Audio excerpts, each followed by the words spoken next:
Hello po mga kababayan, si Dante Maravillas, Bicolano vlogger, broadcast journalist from Albay. Ba na naman po sa Maynila. Ayan po.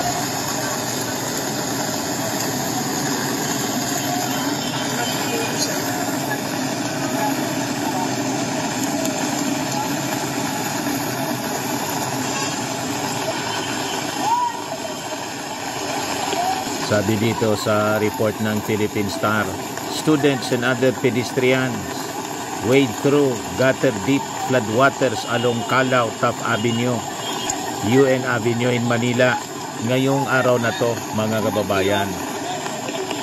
So suspended yung mga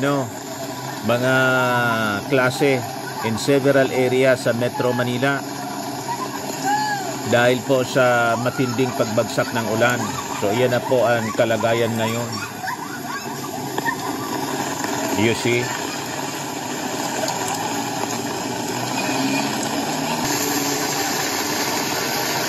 Kada pagbagsak ng ulan, mga kababayan, sa Metro Manila, yun na po ang kalagayan. Mabilis yung pagtaas ng tubig baha. Kasi nga po, palpak yung mga flood control projects. At saka, dahil po sa ginawang Dolomite Beach ng previous administration, plus yung mga reclamation na ginawa po sa Manila Bay, na yung mga daluyan ng tubig, lahat kasi yan papuntang dagat, nabara, sumikip, nabara. You see, pati Manila City Hall, tingnan ninyo, report na kuha ng video ng UNTV. Yan po. Pinasok na mismo yung Manila City Hall. You see? Yan ang dumi-dumi pa naman ng tubig baha, mga kababayan, kasi madumi yung paligid. Yan, Santo, along Rojas Boulevard, below Buendia Flyover. Dahil po sa habagat ito, habagat pa lang to. Wala pang bagyo. Yan, sabi ni Ay Tamad Party List, one tamad party list, naghihiring pa sa Senate. Yung ebidensya nasa harap na nila.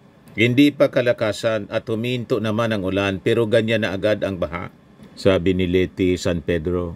Sabi ni Victoria de Guzman, flood control project hindi rin tinututukan ng nakaraang administrasyon.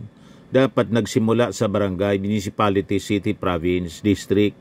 Padami ng padami ang mga buildings at structures, walang drainage at proper garbage disposal. Idagdag pa ang climate change.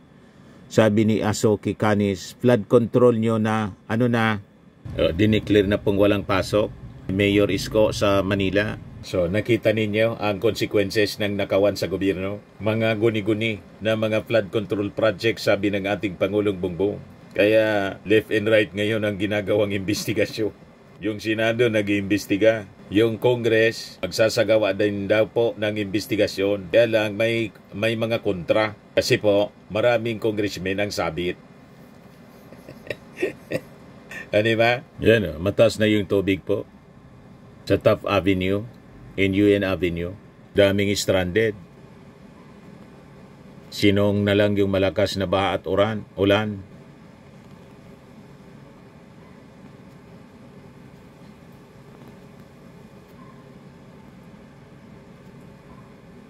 Grabe po.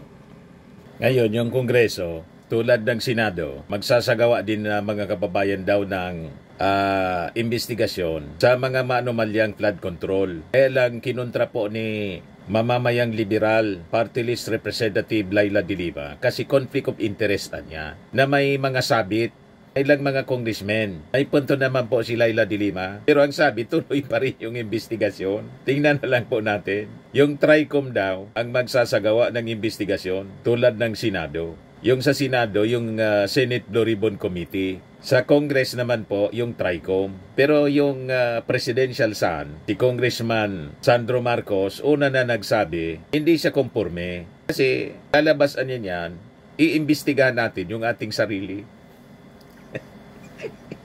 Tama naman, mga kababayan. Kaya lang, the majority of the members ng Congress, ang sabi, inauthorize na po yung TRICOM na magsagawa ng investigation. Ang maganda sana po, mga kababayan, kung independent body, tulad ng proposal ni Senator Tito Sen, Independent commission na niya sana. Pero tingnan natin, ayaw papigil magsagawa ng investigasyon. Di panoorin na lang natin kung magiging objective ba sila, magiging impartial ba sila sa kanilang pag-iimbestiga o sarswela rin. Di ba? Ito yung balita ngayon sa Inquirer. House is still holding flood probe. May put members on the spot. Si De Lima sana ang gusto independent body. Hindi yung House.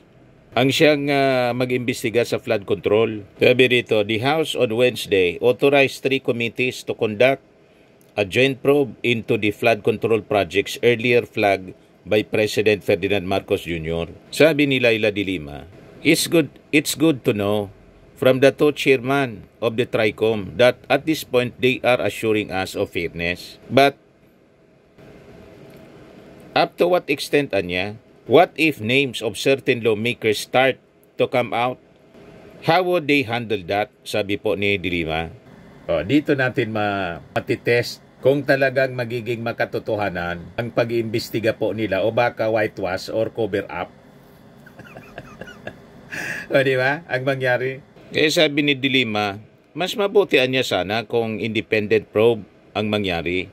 Independent body na mayroon talagang mga members who would be leading the independent probe with probity, competence, integrity that would be expected to be fair and objective without fear or favor. Kung sino man anya yung mapangalanan yan. Sabi ni De Lima, yung independent body anya could be led by a former jurist with known competence, integrity, probity, as well as may exposure siya dapat to how government projects are being undertaken. Yung mga members, sabi niya, could include former Commission on Audit, Commissioner Heidi Mendoza, and former Department of Public Works and Highways, Secretary Rogelio Singson.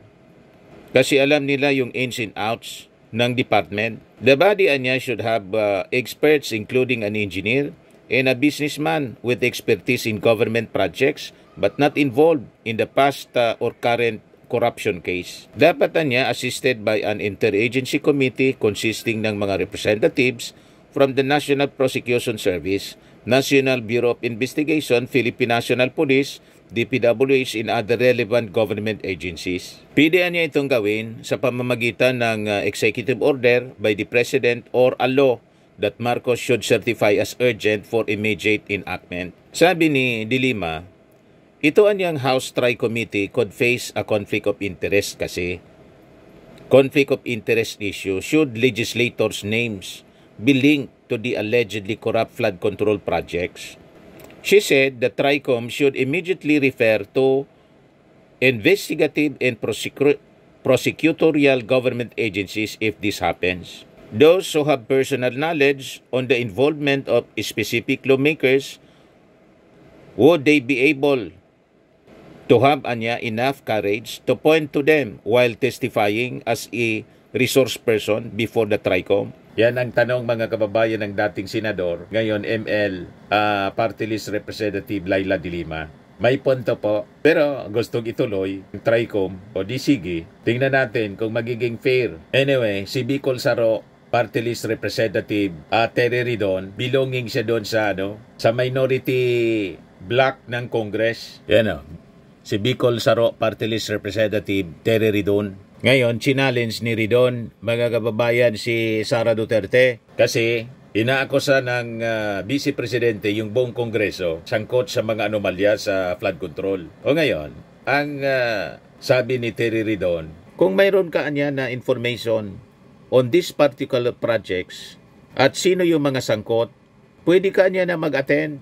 Tama. Parang si Magalong. Ipatawag ninyo pati si Magalong para yung kanyang mga sasabihin na may mga sangkutan niya dyan na mga congressmen, siya na yung magpangalan sino-sino na mga congressmen. It should be supported by documents, mga ebidensya. Dapat specific kasi napipiko na yung ibang mga congressmen. Kung may kalaban ka niya, sabi ni Richard Gomez pinatamaan si Mayor Magalong, sabihin mo niya kung sino, hindi yung nilalahat mo. Tama naman po. Dapat specific. Yan sabi dito sa report ng News 5, she can be invited Sinabi ni House Committee on Public Accounts Chairperson at Bicol Saro Representative Terry Ridon na maaari nilang imbitahan si Vice President Sara Duterte sa pagdinig ng committee kung may alam siya kaugnay ng issue ng flood control projects. Kasunod ito ng naging aligasyon ng Vice Presidente patungkol sa mga kongresista na umano'y sangkot sa anomalya ukol dito. Tingnan natin kung mag-attend, invite po ninyo. Itanong na ninyo sa Vice Presidente kung bakit hanggang ngayon binabaha pa yung Davao City tulad ng Metro Manila in other areas sa ating bansa despite ng 51 billion pork barrel fund na natanggap ni Pulong. At sino yung mga contractors doon? Yung isa sa mga contractors doon sa Davao, kapatid ni Senator Bongo. Pero si Bongo po, Poncio Pilato na. Yan. I am a senator, a legislator. Wala po akong kinalaman sa implementasyon ng flood control projects. Malisyoso niya ang mga akusasyon. Isang bagay daw na kanyang pinagmamalaki, mayroon siyang delikadesa. O di ba? Balikan natin yung sinabi ni Congressman Ridon kasi mabigat niya ho. Mabigat ho yung akusasyon niyo. Mabigat ang naakusasyon yun na pinagpaparti-partihan po yung pondo ng bayan, di ba? If she has an actual information na talaga she can say na this particular person is receiving kickbacks, then she can be invited to the House inquiry. Pero it needs to be personal knowledge. Yan ang challenge, mga kababayan, ni Congressman Ridon na isa ding abogado. O, tingnan natin kung i-call ni Sara Duterte. Madali po ang magsalita, pero ang pagpatunay. O, patunayan mong magnanakaw lahat yung mga congressmen. O, di wow. Para ipasara na natin yung gobyerno. Ay, gobyerno, yung kongreso, buong kongreso, ipasara natin. Di ba? O ngayon, sabi dito sa balita ng News 5, 3 daw na mga senador iniimbestigahan sa umano'y pagtanggap ng donasyon mula sa contractors. Ang alam natin, 2, so 3 na pala. Yung 2, si Chis Escudero, 30 million. Siya mismo yung nag-amin, presscon. Tapos si Joel Villanueva, 20 million. So 3 ang sinasabi dito sa balita. Sino kaya yung isa pa? Yan o. Iniimbestigahan ng Commission on Election ng 3 senatorial candidate national elections matapos daw noong 2022 national elections matapos daw makatanggap ng donasyon mula sa mga kontraktor ng pamalaan. Sa interview ng Historicon ng One News, sinabi ni COMELEC Chairman George Garcia na lalabas ang resulta ng kanilang motu proprio investigation sa susunod na 2 hanggang 3 linggo. Hindi sila pinangalanan.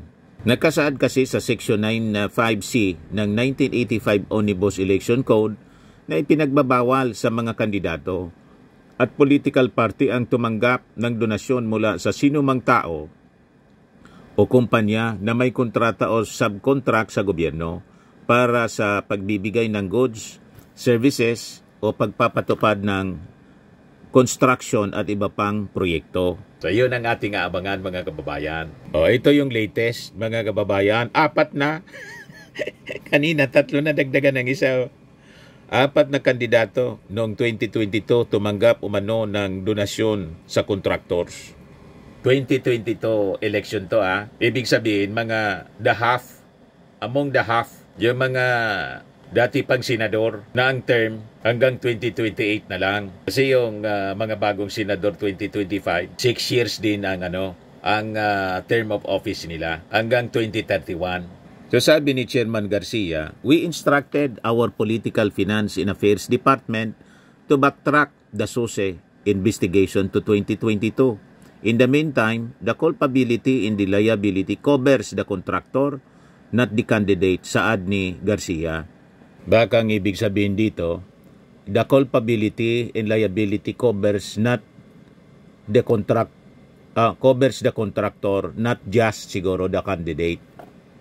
Taalangan man yung contractor lang yung ano. Hindi man magbibigay yung contractor ng milyon siguro kung hindi nagparinig yung kandidato. Di ba? O kung kaibigan talaga, hindi din na mag-volunteer. Bigayan niya ako ng 30 million. Anyway niya, tumabo na rin ako sa sa mga ghost projects.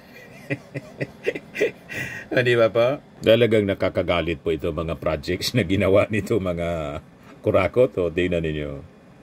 Matindi. Sabi dito, Mayor Molina hinamon ang DPWH para patunayang hindi substandard ang flood control project sa kanyang bayan. Saan ba to? Sa Zamboanga del Sur. Ang proyekto 19 million plus. Ang halaga. Tingnan naman ninyo. Matindi talaga po.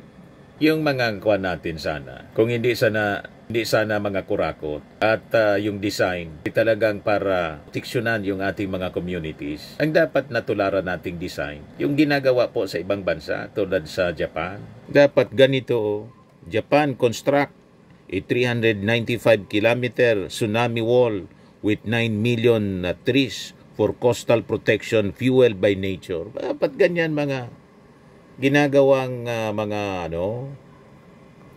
mga infrastructure natin. Tapos kalsada pa, napapakinabangan ng tao. Yan. Talagang hindi basta magigiba kahit ng tsunami. Yan, pang tsunami talaga po ito, seawall. Reinforced by 9 million trees to shield communities from future tsunamis. Ito naman yung sa atin. Matindi ang korupsyon kasi po. At ang kakapal ng mga muka. You see? So abangan natin yung resulta ng investigasyon po. Kung hindi sarsuela mga pinagagawa nilang investigasyon.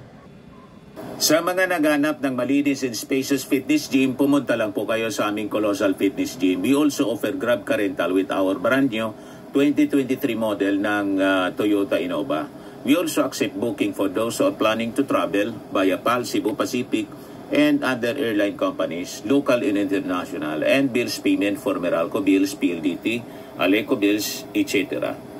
Ang Colossal Fitness Gym is located at 3rd floor Security Bank Building, Landco Business Park, Legazpi City, Albay.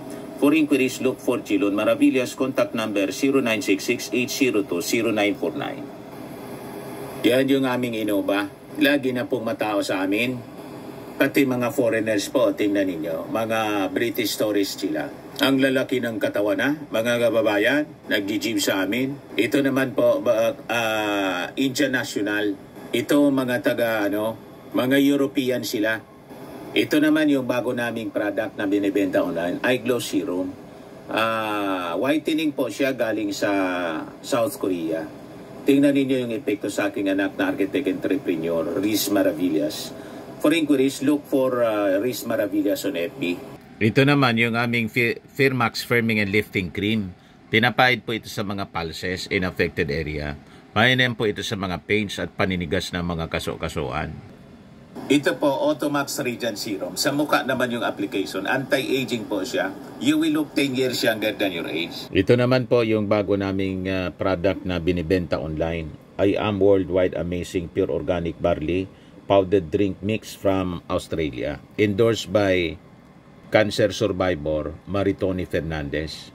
Pati si Marian Rivera po gumagamit nito.